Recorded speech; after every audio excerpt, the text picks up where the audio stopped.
Hello student, good morning. Welcome to on our class GPS. तो बच्चों आज अपन पढ़ेंगे तीसरे भाग में अर्थशास्त्र के अंतर्गत सारणियों के प्रकार। ठीक है बच्चों, आज स्टार्ट करते हैं अपन सारणियों के प्रकार के बारे में। तो यहाँ पर देखेंगे अपन, इससे पहले बताया था सारणी के बारे में आपको मैंने।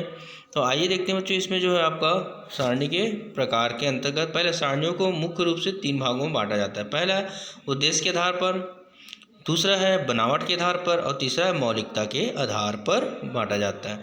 तो आइए बच्चों देखते हैं, सबसे पहले जो है अपन जो है आपका उद्देश्य के आधार पर।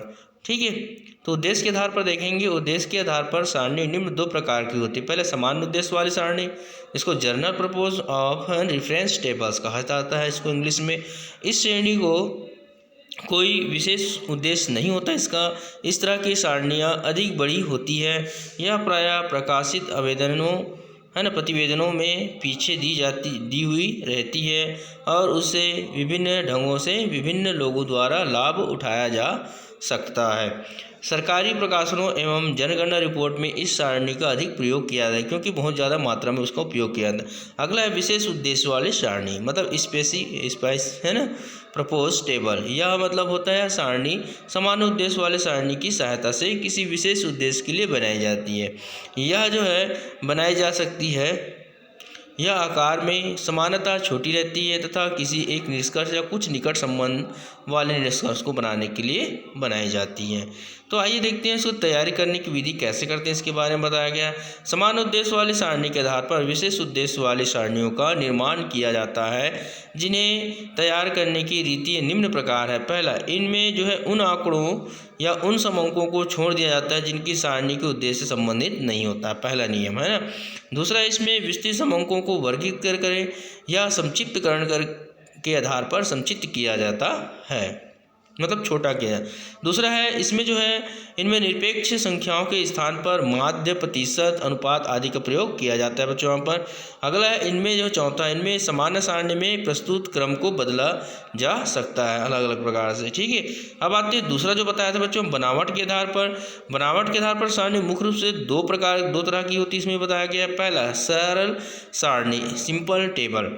इस सारणी में जो है विभिन्न समंकों के केवल एक ही गुण का उल्लेख किया जाता है। इसका बनाना अत्यंत सरल होता है। यहाँ पर इनमें उपविभाग ना होकर केवल 2 ही भाग होते हैं। इसका उदाहरण निम्न प्रकार देख सकते हैं बच्चों। पहले लिखने बोला था आपको मैं, सारणी क्रमांक जो होता है और शीर्षक जो होता है कहाँ से किस माध्यम से किया जा रहा है, जैसे यहाँ पर बताया गया है 1981 की जनगणना के आधार पर भारत के राज्यों में साक्षरता। तो यहाँ पर हर को आपको बताना है, राज्य हो गया, साक्षरता प्रतिशत बताना है पर जो दिया गया यहाँ पर। इस प्रकार से औसतन इसका अपन मान निकाल सकते हैं। दूसरा है, इसके अंतर्गत जो पहले बताए थे बनावट के आधार पर जो सरली वाले, अब आता है दूसरा है जटिल सारणी। तो कॉम्प्लेक्स टेबल जो बोलते हैं इसको, कॉम्प्लेक्स है ना टेबल, जो यहाँ पर जटिल सारणी में से एक से अधिक गुणों का विवेचन होता है। जटिल सारणी मुख्य रूप से 3 तरह की होती है, द्विगुणी सारणी, त्रिगुणी सारणी और बहुगुण सारणी। तो सबसे पहले देखते हैं बच्चों द्विगुण सारणी, डबल टेबल। द्विगुण सारणी में 2 गुण वाले समंकों को प्रदर्शित किया जाता है ना। इसके 2 या 2 से अधिक अनुशीर्षक सब है ना हो सकते हैं। निम्नांकित सारणी में यह दिखाया गया कि 3 कारखानों में कार्य करने वाले पुरुष और स्त्री श्रमिकों की संख्या कितनी है। श्रमिकों का लिंगानुसार लिंगानुसार क्या करना विभाजन 2 गुणों को सूचक है। पहला देखेंगे यहाँ पर बच्चों, यहाँ पर सारणी क्रमांक जो शीर्षक 3 कारखानों में श्रमिक का लिंगानुसार विभाजन। तो सबसे पहले देखेंगे ए में जैसे दिया है पुरुष स्त्री जितने आप करेंगे और दोनों का अपन क्या करेंगे, चौथे मिलाकर 2 और 3 दोनों को अपन क्या कर देंगे, प्लस कर देंगे वो कर देंगे। तो यहाँ पर द्विगुणी सारणी समझ आया बच्चों। अब तीसरा देखते हैं अपन त्रिगुण सारणी, बोलते हैं ट्रिपल टेबल। त्रिगुण सारणी में 3 गुण वाले समंकों को प्रदर्शित किया जाता है। जैसे उपयुक्त उदाहरण में पुरुष और स्त्री श्रमिकों को साक्षर और निरक्षर वर्ग में कर दें तो यह त्रिगुण सारणी बन जाएगा, उसी को बोला गया है ना, जिसका उदाहरण आगे दिया गया है यहाँ पर। तो सारणी में आप देखेंगे बच्चों उसी का बढ़ जाएगा आगे जो है निरक्षर और साक्षर और योग, फिर साक्षर निरक्षर फिर योग, फिर कुल टोटल करके योग करके निकालना है। इस प्रकार इसको जो सारणी में त्रिगुणी हिसाब से निकाला जाता है। अब आते हैं बहुगुणी सारणी जो है मैनीफोल्ड तो टेबल जो होता है बहुगुण जो होता है सारणी समूहों की 3 से अधिक विशेषताओं को प्रकट करती है, अर्थात इनमें अनेक गुण वाले समूहों को प्रस्तुत किया जाता है। यदि उपयुक्त सारणी में श्रमिकों की आयु की विशेषताओं को भी जोड़ दिया जाए, मतलब अब तीनों में देखो वहाँ पर हमने बताया था साक्षरता और पुरुष और उसके बारे में है ना महिलाओं के बारे में, तो और उसके बाद जो साक्षर और निरक्षर के बारे में, तो इसमें यहाँ बताया गया है, देखेंगे यहाँ पर बच्चों यहाँ पर, तो यहाँ पर बताया गया है कि विषय जोड़ दिया तो वह बहुगुणी सारणी बन जाएगी। हम यह आयु के 3 समूह वाले बना लेते हैं। इसका सारणी ऊपर दिया गया, नीचे दिया गया बच्चे, ठीक है। अब देखिए 0 से 5 कोण में कितने साक्षरता, ये इस प्रकार से टेबल बनाना है, कुल योग भी करना है बच्चों यहाँ पर, है ना। इस प्रकार हो गए। अब आते हैं तीसरा नंबर जो बताया था आपको बनावट है ना, उसके बाद जो थे मौलिकता के आधार पर, तो मौलिकता के आधार पर सारणी मुख्य दो रूप से तैयार की जाती है। पहला मौलिक सारणी और व्युत्पन्न सारणी। तो मौलिक सारणी देखो ओरिजिनल जो बोलते हैं टेबल, है ना। मौलिक सारणी को प्राथमिकता या मौलिक समूहों की सहायता से नए सिरे से बनाया जाता है। इसमें समंक मौलिक रूप में ही दिखाए जाते हैं। इसको वर्गीकरण सारणी भी कहा जाता है, अलग अलग वर्ग। व्युत्पन्न सारणी की बोलते हैं डेरिवेटिव टेबल्स।